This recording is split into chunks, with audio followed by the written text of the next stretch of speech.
नमस्कार दोस्तों, प्रज्ञावाणी YouTube channel पर आप सभी का बहुत-बहुत स्वागत है। आज हम एक बहुत ही महत्वपूर्ण विषय पर इस वीडियो के माध्यम से चर्चा करने वाले हैं। तो सुधीजनों से निवेदन है कि इस वीडियो के अंत तक जरूर बने रहें। कर्म बड़ा या भाग्य?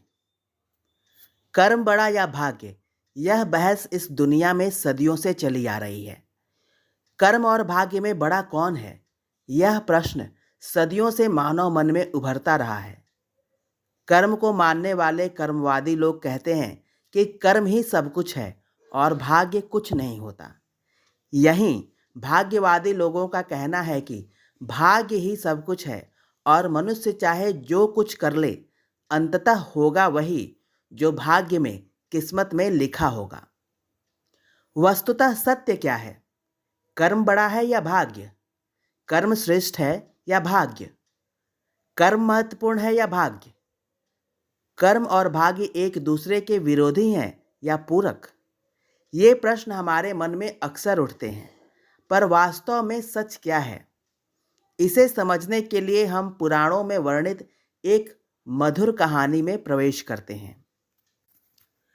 कहानी के अनुसार एक बार देवर्षि नारद भगवान विष्णु के पास पहुंचे। उन्होंने भगवान से शिकायत करते हुए कहा, आपकी बनाई इस धरती पर आपका प्रभाव कम हो रहा है। जो लोग धर्म और सच्चाई के रास्ते पर चल रहे हैं, उनका भला नहीं हो रहा है, तथा अधर्म और बुराई के मार्ग पर चलने वाले दुष्ट, अधर्मी, पापी लोग हर दिन प्रगति कर रहे हैं। देवर्षि ने आगे कहा, अच्छाई के मार्ग पर चलने वाले लोग, अच्छे कर्म, शुभ कर्म, पुण्य कर्म करने वाले लोग दुख और कष्टों से भरा जीवन जी रहे हैं और बुराई के मार्ग पर चलने वाले लोग सुखी हैं। यह सुनकर भगवान विष्णु मुस्कुराए और बोले, जो हो रहा है वह सब नियति है। पर नारद जी बोले, भगवान, मैं पृथ्वी पर यह सारा दृश्य अपनी आंखों से देख कर आ रहा हूं, फिर मैं कैसे मानूं कि जो कुछ भी हो रहा है वह सब नियति है? भगवान बोले, ठीक है, आप कोई ऐसी घटना बताएं जिससे आपकी बात सिद्ध होती हो। देवर्षि नारद बोले, अभी मैं एक वन से होकर आ रहा हूं। उस वन में मैंने देखा कि एक गाय दलदल में फंस गई थी, लेकिन उसे बचाने वाला कोई भी न था। तभी एक चोर वहां से गुजरा और गाय को दलदल में फंसी देखकर उसके शरीर पर पैर रखकर वह दलदल पार कर निकल गया। फलस्वरूप वह चोर तो दलदल पार हो गया, पर वह गाय दलदल में और अधिक फंस गई। देवर्षि ने अपनी बात आगे बढ़ाई और कहा, भगवान, आगे जाकर उस चोर को बहुत से सोने के सिक्कों से भरा एक थैला मिला। इस घटना के कुछ समय बाद उसी मार्ग से एक वृद्ध महात्मा भी जा रहे थे। गाय को दलदल में फंसी देखकर उन्होंने अपनी जान जोखिम में डालकर उस गाय को दलदल से बाहर निकाला और उसकी जान बचाई। उसके बाद वे वृद्ध साधु अपने मार्ग पर आगे बढ़ते जा रहे थे कि तभी वह रास्ते में आए एक कुएं में गिर पड़े। अब भगवान, आप ही बताइए, यह कौन सा न्याय है? देवर्षि का प्रश्न सुनकर भगवान विष्णु बोले, नारद, यह सब कर्मानुसार हुआ। वह कैसे भगवान? नारद जी ने फिर पूछा। तब भगवान बोले, चोर के द्वारा पूर्व में किए गए अच्छे कर्मों के कारण उसके भाग्य में सोने के सिक्के भरा एक थैला नहीं, बल्कि पूरा महल था। पर उसने गाय के साथ जो किया, उसके कारण उसके कर्म बिगड़ गए और कर्म बिगड़ जाने के कारण उसका भाग्य भी बिगड़ गया। फलस्वरूप भाग्य में, किस्मत में महल होने के बावजूद भी उसे सिर्फ एक थैला ही मिल सका। भगवान थोड़ा मुस्कुराए व देवर्षि नारद को संबोधित कर कहने लगे, वहीं साधु के भाग्य में उस दिन बड़ी दुर्घटना लिखी थी, लेकिन उन्होंने गाय को बचाकर जो पुण्य कर्म किया, उससे उनके साथ घटने वाली बड़ी दुर्घटना एक छोटी सी चोट में बदल गई। भगवान की बातें सुनकर नारद जी संतुष्ट हुए और उन्हें यह समझ में आया कि अच्छे कर्म से अच्छे भाग्य का निर्माण होता है और बुरे कर्म से बुरे भाग्य का निर्माण होता है और तदनुसार कर्म करने से हम अपने भाग्य को भी बदल सकते हैं।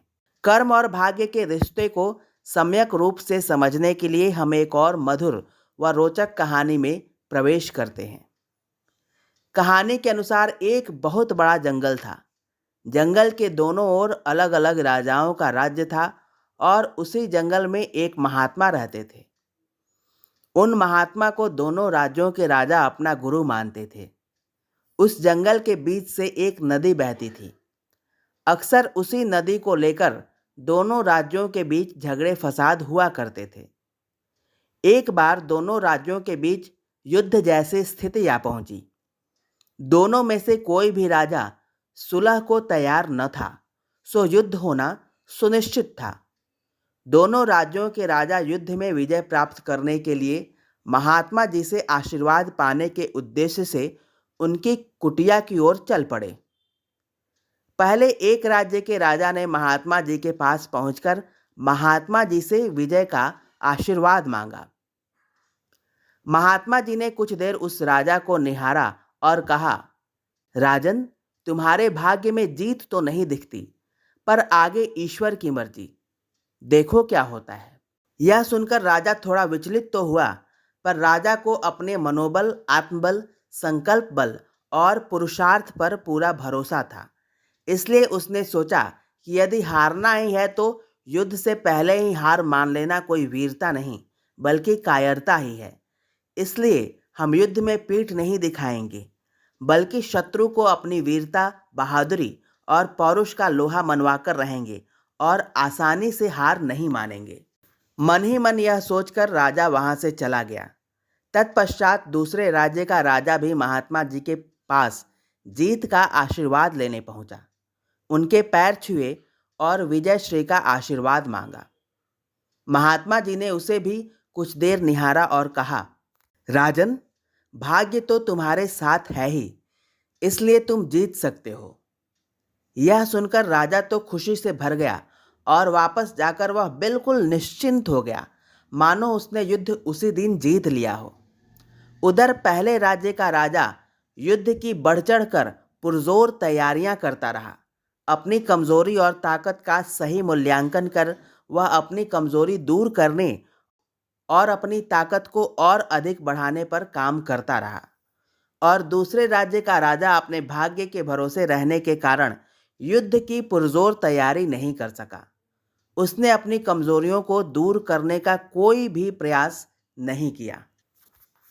अंततः युद्ध की घड़ी आ पहुंची। दोनों राज्यों के बीच युद्ध का शंखनाद हुआ। पहले राज्य के राजा की सेना यह सोचकर लड़ रही थी कि चाहे उसके भाग्य में, किस्मत में हार ही क्यों न लिखी हो, चाहे युद्ध का कोई भी परिणाम क्यों न हो, हार और जीत की चिंता किए बगैर वह सेना पूरी शक्ति से युद्ध लड़ रही थी। पहले राज्य के राजा की सेना यह बात सोचकर लड़ रही थी कि भले ही हमारी किस्मत में हार हो, पर फिर भी हम हार नहीं मानेंगे। हम अपना सर्वश्रेष्ठ प्रयत्न करेंगे, हम अपना सर्वस्व झोंक देंगे। वहीं दूसरे राज्य की सेना यह सोचकर लड़ रही थी कि हमारे राजा के भाग्य में जीत लिखी ही है, तो हमारी जीत तो सुनिश्चित है ही, फिर हमें कोई चिंता क्यों करनी चाहिए। लड़ते लड़ते अचानक दूसरे राज्य के राजा के घोड़े के पैर का नाल भी निकल गया और घोड़ा लड़खड़ाने लगा, पर राजा ने उस पर कोई ध्यान नहीं दिया। क्यों? क्योंकि राजा के दिमाग में बस यही एक बात चल रही थी कि जीत मेरे भाग्य में है ही, फिर चिंता किस बात की। कुछ ही क्षण बाद दूसरे राजा का घोड़ा लड़खड़ाकर गिर गया, जिससे राजा भी जमीन पर गिर पड़ा और घायल हो गया और वह पहले राज्य की सेना के बीच घिर गया। सैनिकों ने उसे बंदी बना लिया और अपने राजा को सौंप दिया। राजा के बंदी होते ही उसके सारे सैनिकों ने आत्मसमर्पण कर दिया। युद्ध का निर्णय हो चुका था। पहले राज्य के राजा को विजयश्री प्राप्त हो चुकी थी। युद्ध का परिणाम महात्मा जी के द्वारा की गई भविष्यवाणी के बिल्कुल विपरीत था।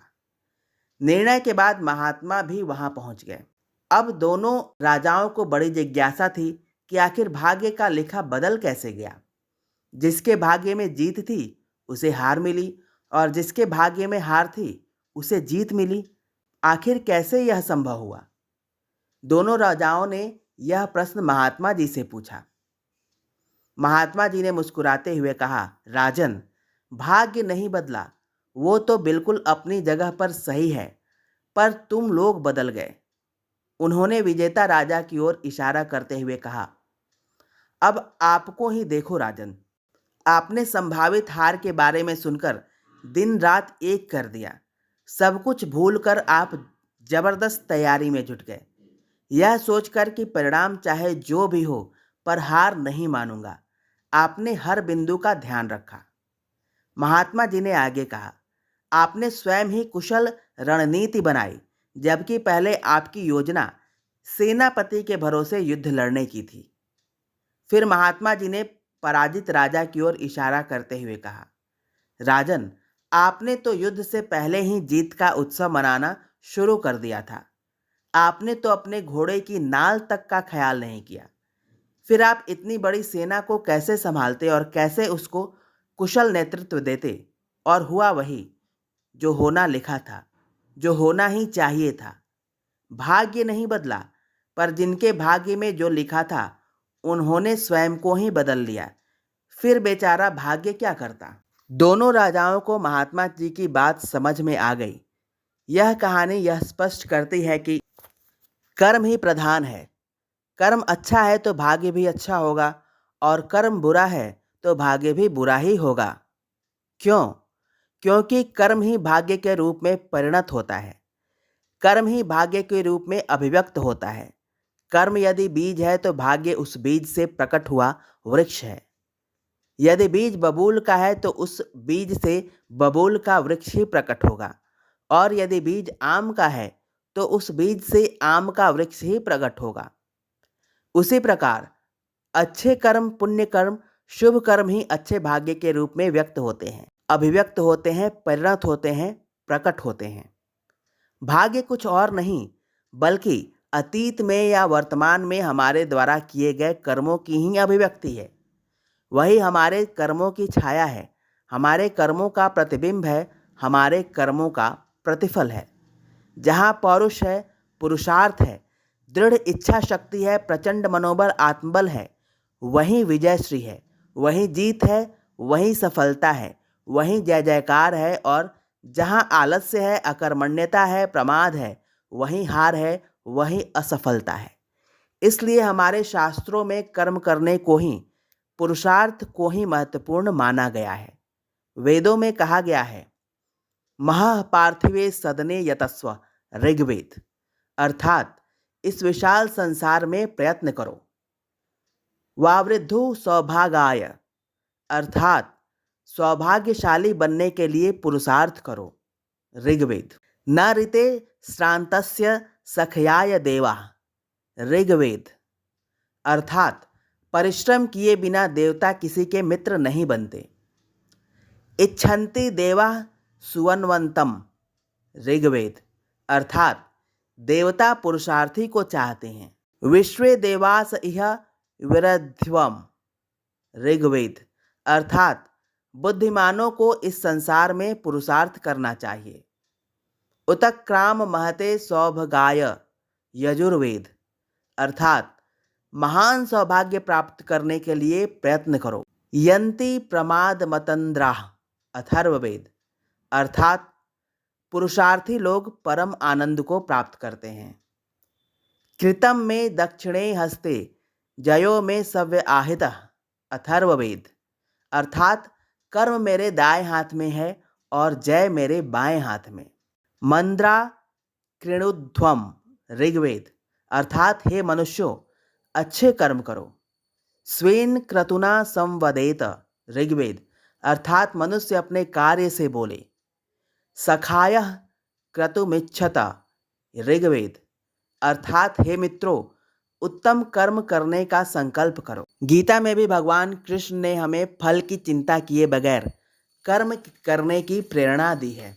गीता में भगवान श्री कृष्ण अर्जुन को कहते हैं, कर्मण्येवाधिकारस्ते मां फलेषु कदाचन मां कर्मफल हेतुर्भुर्मा ते संगोस्त्वकर्मणि योगस्थ कुरु कर्माणि संगम त्यक्त्वा धनंजय सिद्धय सिद्धयोः समो भूत्वा समत्वम योग उच्यते।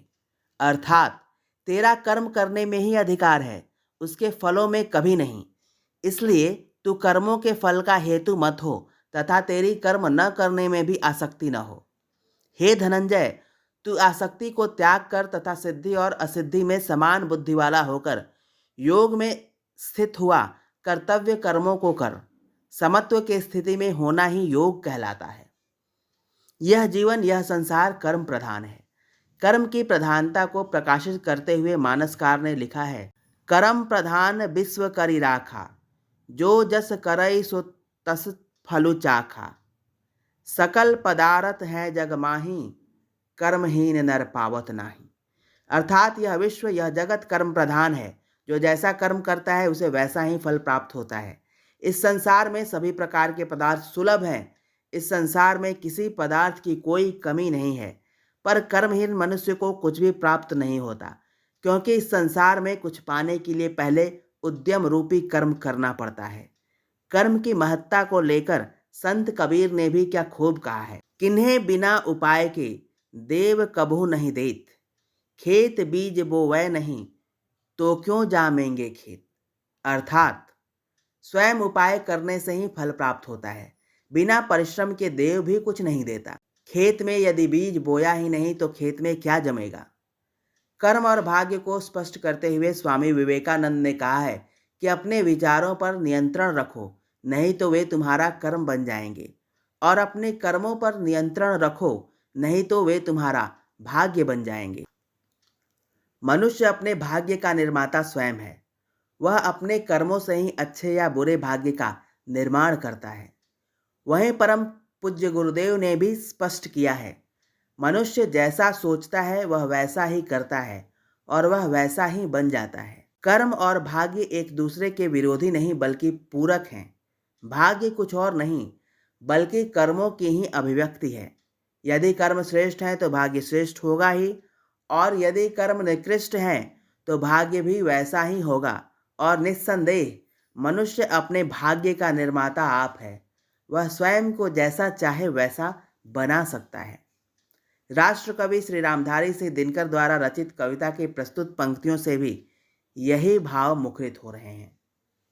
मानव जब जोर लगाता है पत्थर पानी बन जाता है। सच है विपत्ति जब आती है कायर को ही दहलाती है। शूरमा नहीं विचलित होते, क्षण एक नहीं धीरज खोते। विघ्नों को गले लगाते हैं, कांटों में राह बनाते हैं।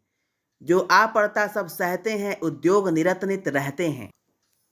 शूलों का मूल नसाने को, बड़ खुद विपत्ति पर छाने को। है कौन विघ्न ऐसा जग में टिक सके वीर नर के मग में। खम ठोक ठेलता है जब नर, पर्वत के जाते पांव उखड़। मानव जब जोर लगाता है पत्थर पानी बन जाता है। बत्ती जो नहीं जलाता है रोशनी नहीं वह पाता है। मेहंदी जब सहती है प्रहार, बनती ललनाओं का श्रृंगार। जब फूल पिरोए जाते हैं हम उनको गले लगाते हैं।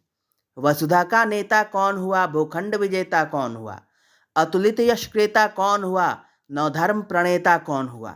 जिसने न कभी आराम किया, विघ्नों में रहकर नाम किया। जब विघ्न सामने आते हैं सोते से हमें जगाते हैं। मन को मरोड़ते हैं पल पल, तन को झंझोरते हैं पल पल। सतपथ की ओर लगाकर ही जाते हैं हमें जगाकर ही। पौरुष के हैं साधन प्रचंड, वन में प्रसून तो खिलते हैं, बागों में शाल न मिलते हैं। विपदाएं दूध पिलाती हैं, लोरी आंधियां सुनाती हैं। जो लाक्षागृह में जलते हैं वे ही सुरमा निकलते हैं। बढ़कर विपत्तियों पर छा जा, मेरे किशोर मेरे राजा। जीवन का रस छन जाने दे, तन को पत्थर बन जाने दे। मानव जब जोर लगाता है पत्थर पानी बन जाता है। अस्तु यह स्पष्ट है कि यदि मनुष्य में प्रचंड आत्मबल हो, प्रचंड संकल्प बल हो, प्रचंड मनोबल हो, तो उसके पौरुष की गर्जना के समक्ष सागर भी पर्वत भी उसे रास्ता देने को विवश हो जाते हैं। बड़ी बड़ी विपदाएं भी उसे अपने लक्ष्य से विचलित नहीं कर पाती हैं। उसके लिए विपरीत परिस्थितियां भी अनुकूल होती जाती हैं। वह चाहे तो खेल, उद्योग, अध्यात्म, अंतरिक्ष, शिक्षा, व्यवसाय आदि किसी भी क्षेत्र विशेष में सफलता के शीर्ष तक जा पहुंचता है। जैसे वह कुशल मूर्तिकार कठोर पाषाण को तराशकर उसे मनचाही मूर्ति आकृति और आकार का रूप दे देता है, वैसे ही पौरुषवान व्यक्ति अपने पुरुषार्थ से, श्रेष्ठ कर्म से अपने जीवन को मनचाहा आकार दे पाता है और स्वयं अपने हाथों से ही अपने भाग्य को गढ़ता है, रचता है और सुख, सौभाग्य तथा आनंद का अधिपति बनता है। अस्तु हमारा कर्म ही बीज है और भाग्य उसी बीज से प्रकट हुआ वृक्ष, भाग्य उसी वृक्ष में लगे हुए खट्टे या मीठे फल हैं। अस्तु हमें उपनिषद का यह संदेश सदैव स्मरण रखना चाहिए कि उठो जागो और तब तक संघर्ष करो जब तक मंजिल मिल न जाए। दोस्तों, अगर आपको हमारा ये प्रयास अच्छा लगे तो हमारे चैनल को लाइक, सब्सक्राइब जरूर करें। धन्यवाद।